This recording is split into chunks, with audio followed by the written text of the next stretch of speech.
In a crowded gym, filled with the roar of cheering voices and the smell of sweat and pride, something shocking was about to unfold.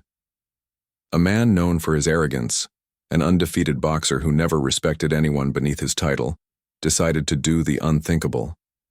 He singled out a young black girl, fragile in appearance, far too young to even be standing in a boxing ring, and forced her into a fight she never asked for.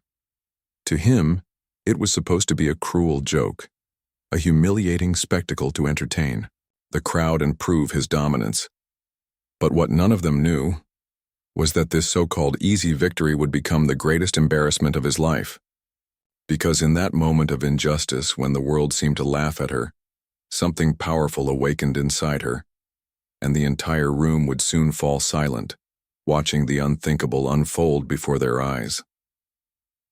The story begins in a small town where boxing was more than a sport. It was a religion.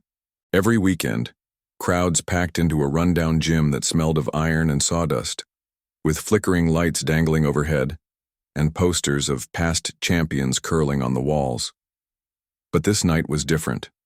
The gym was overflowing, people pressing, shoulder to shoulder, their voices rising in waves of excitement. They weren't here just for boxing. They were here to witness a show put on by the man everyone talked about, Marcus the Hammer Hayes. Marcus was undefeated, a local celebrity who walked around like the ring was his kingdom. He had fists like bricks and an ego even bigger. Known for taunting his opponents, mocking those he considered weak, and humiliating anyone who dared to question him, Marcus thrived on power. And tonight, instead of taking on another trained fighter, he wanted to prove something cruel. He wanted to remind everyone in the gym that he was untouchable, invincible, and above all, feared. And then, his eyes landed on her. She was sitting quietly at the edge of the crowd, no gloves, no gear, just watching. A young black girl, small in stature, maybe 16 or 17, with determination hidden behind her eyes. To Marcus, she wasn't a person. She was an opportunity. A chance. To entertain the crowd by turning her into the punchline of his arrogance, he called her out, mocking her, daring her to step into the ring. The audience laughed, jeered, some even encouraged it, because in their eyes, it was just sport, just fun. But what Marcus didn't know was that this girl carried something inside her he could never break, resilience born out of struggle, strength shaped by pain, and a fire that had been waiting for a moment to ignite. She didn't want to fight him. She didn't want to be there. But as the crowd closed in and the humiliation grew louder, she realized she had no choice but to step forward. The stage was set, and what was meant to be her downfall was about to become a moment no one in that gym would ever forget. The gym's atmosphere shifted the moment the girl stood up. At first, people thought she would laugh it off, shake her head, and slip back into the crowd. But she didn't. She stood tall, her frame small compared to the towering presence of Marcus the Hammer Hayes. Gasps rippled across the room as whispers grew into buzzing chatter. Some laughed, thinking it would be an easy joke, while others pulled out their phones ready to record what they believed would be quick, humiliating entertainment. Marcus smirked as he tightened his gloves, flexing his arms for the crowd. He was the showman, the star, the self-proclaimed king. Every muscle in his body radiated confidence, and every sneer on his face revealed his disdain. To him, this wasn't even sport. It was theater. A chance to display dominance over someone he saw as powerless. He didn't just want to beat her. He wanted to mock her, to leave her broken, to make her an example. But while Marcus was feeding off the noise of the crowd, the girl's world grew quieter. She blocked out the laughter, the jeers, the flashing lights from phone cameras. She remembered moments from her past, the times she had been underestimated, dismissed, told she wasn't strong enough, told she didn't belong. She thought about her father, who once boxed in underground circuits but never had the chance to rise above because of the barriers stacked against him. She thought about her mother, who worked long hours, facing daily discrimination, yet never wavered in teaching her daughter dignity and resilience. And now, standing here, she realized she wasn't just fighting for herself. She was standing in the ring for everyone who had ever been silenced, overlooked, or cast aside. The referee, reluctant but pressured by the crowd's cheers, signaled the fight to begin. The bell rang, echoing through the gym like a warning. Marcus strutted forward, fists raised lazily, mocking the girl's stance. He feinted, throwing exaggerated jabs that stopped just short of her face, eliciting more laughter from the audience. "Dance for them," his body language seemed to say. "Play the fool." The crowd roared with delight, but the girl didn't flinch. She moved with cautious precision, studying him, her eyes sharp as if she were memorizing every detail of his rhythm. Each swing he threw, too wide, too arrogant, too showy, was noted, stored, calculated. While Marcus wanted entertainment, she wanted survival. And survival meant patience. Minutes ticked by, and the laughter started to fade into murmurs. Something wasn't right. The audience expected a quick spectacle, but what they saw instead was Marcus growing increasingly frustrated. Every time he swung, she dodged with subtle grace. Every time he tried to corner her, she slipped away.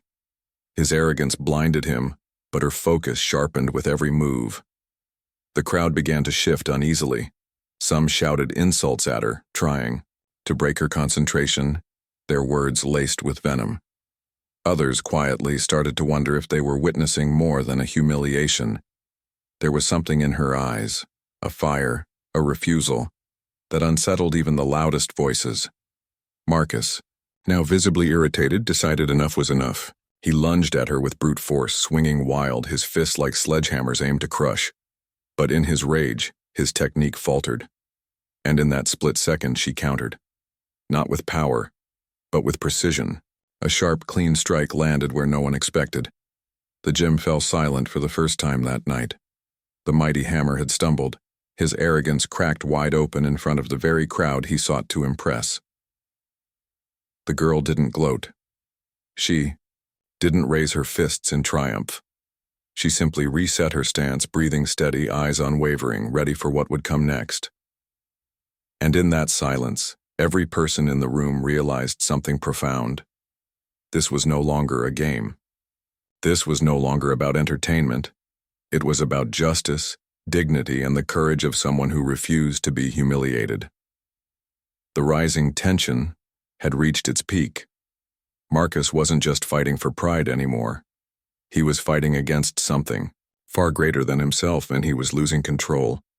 The second round began with a different kind of silence. The audience, once raucous and gleeful, now leaned forward in their seats, their laughter replaced with tense anticipation.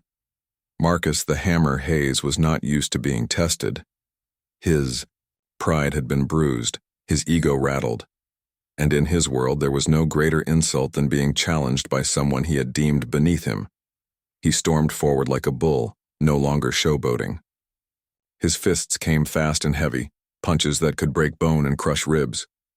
The crowd flinched at every strike, convinced the girl would crumble. But each time, she slipped just outside his reach. Her footwork, precise and almost dancer-like, kept her a step ahead. Sweat glistened on her brow, but her eyes never wavered. Marcus grew angrier. His face twisted into a scowl as he hurled his fists like weapons of destruction. But rage made him sloppy, and sloppiness made him vulnerable. The girl, though smaller, sharper, and infinitely more disciplined, saw every opening. She didn't rush. She didn't panic. She waited like a hawk circling above prey that didn't yet realize it was exposed. And then, it happened. Marcus launched his infamous right hook, the same punch that had ended countless professional fights. The crowd gasped, convinced it was over, but the girl ducked low, her body moving instinctively, slipping under his arm. In a flash, she rose, twisting her hips, and landed a perfectly timed uppercut to his jaw. The sound echoed like thunder in the gym.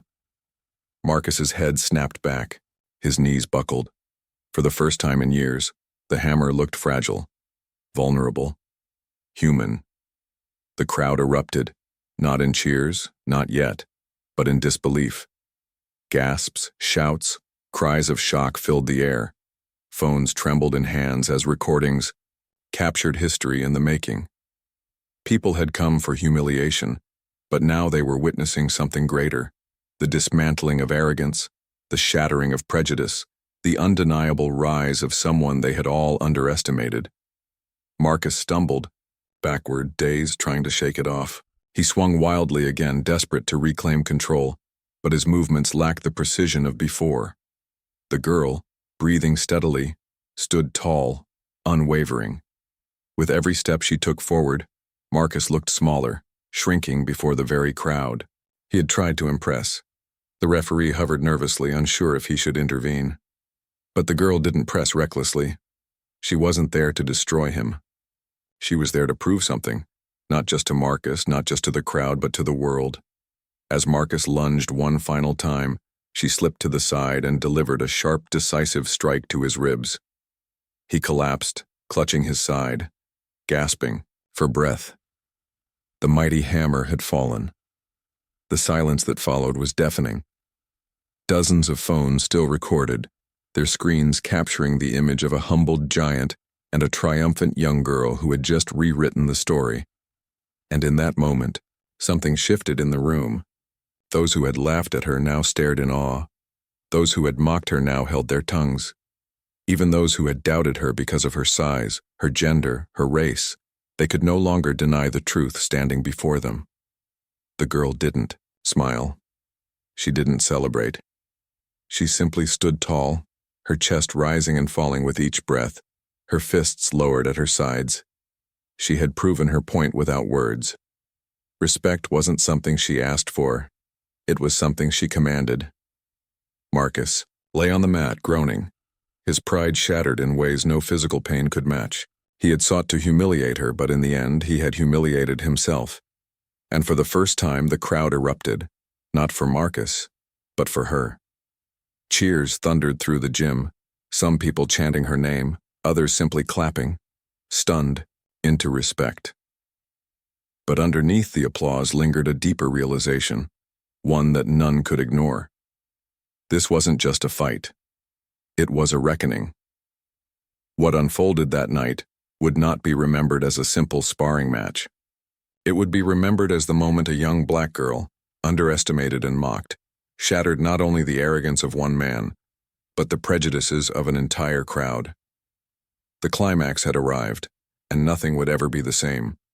The gym was still, vibrating with the echoes of the crowd's cheers. Yet beneath the thunderous applause, a silence of a different kind began to spread. Not silence from the absence of noise, but the kind of silence that comes when hearts are confronted with a truth too heavy to ignore. Marcus, the hammer. Hayes had been the man everyone came to see. The unbeatable fighter, the arrogant showman, the one who never hesitated to mock, to belittle, to humiliate. But now, he sat slumped on the floor, his head bowed, his pride shattered into pieces that even his fists could not put back together. And standing across from him, unbroken and unshaken, was the girl no one had taken seriously. A young black girl called weak, mocked for her size, dismissed because of who she was. Yet here she stood, not only undefeated but victorious in a way that transcended the ring. The referee's hesitant hand went up, declaring her the winner, but she didn't bask in it. She didn't raise her fists to claim glory. Instead, she simply stood tall, her expression calm, her presence unshakable. She hadn't stepped into that ring for applause. She hadn't fought to prove a point to the crowd. She had fought because she had no choice, because too many times before people like her had been silenced, mocked, and pushed aside. Tonight was not just about her. It was about everyone who had ever been told they didn't belong. The audience began to shift uncomfortably in their seats. Many of them had come to laugh, to ridicule, to cheer on Marcus as he delivered what they thought would be an easy humiliation. But instead they were confronted with a truth they couldn't laugh away. They had underestimated her. They had doubted her because of her skin, her gender, her background, and they had been proven wrong in the most undeniable way possible. It wasn't just Marcus who had been humbled that night. It was everyone in that room. Some tried to clap louder, as though applause could wash away the guilt of their earlier jeers. Others pulled out their phones, eager to share the story, perhaps in hopes that being part of this history would somehow absolve them of the shame of their own prejudice. But deep down, each person knew. They had been complicit in an injustice. They had cheered for her downfall. And now her victory had forced them to look in the mirror. As the girl left the ring, she didn't smile or wave. She walked with quiet dignity, her head held high, her steps deliberate. And in that walk, there was a message louder than any victory: speech. Strength isn't measured by arrogance, but by resilience. Respect isn't given, it's earned. And justice, though often delayed, has a way of revealing itself in the most unexpected of places.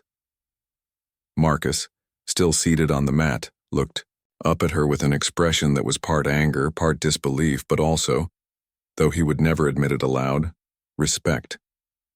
For the first time, he had been forced to see her not as an opponent to belittle, but as a fighter, a person, a force that he could not ignore. News of the fight spread beyond the gym. Videos went viral, headlines captured the moment, and debates ignited across communities. Some praised her for her courage, calling her a symbol of strength. Others tried to downplay it, insisting Marcus had underestimated her, that it was just luck. But no matter how they spun it, the truth could not be erased. She had stood against arrogance and prejudice, and she had won. And in living rooms, schools, and gyms across the country, young girls, especially young black girls, saw her and realized something they had always known deep down but had been told to doubt. They were enough. Their worth was not dictated by others' opinions. Their strength did not need validation. Their resilience could not be silenced. The fight became more than a story about boxing. It became a lesson, a reminder that arrogance can be defeated, that prejudice can be shattered, that resilience can outlast mockery. And as time went on, people stopped asking about Marcus's fall and started asking about her rise. Who was she? Where had she come from? What else would she achieve? Because suddenly she wasn't just the girl in the ring, she was a symbol. The night ended, but its echoes continued. The gym lights dimmed, the crowd dispersed, and the world outside moved on. But for those who had witnessed it, that night remained etched in their memories. They had seen the unthinkable happen. They had seen arrogance humbled and resilience exalted. They had seen the impossible become undeniable. And perhaps most importantly, they had seen a truth that could no longer be ignored. Prejudice might try to mock, to humiliate, to dismiss. But it can never erase strength. It can never silence dignity. It can never ever defeat resilience. So the question lingers for all of us. When arrogance and prejudice rise up in our world, will we stand by and cheer for its victory? Or will we have the courage to rise, to resist, to prove, as she did, that dignity and justice will always find a way to triumph? Because sometimes the most powerful punches aren't thrown with fists, but with the unshakable will to stand against injustice.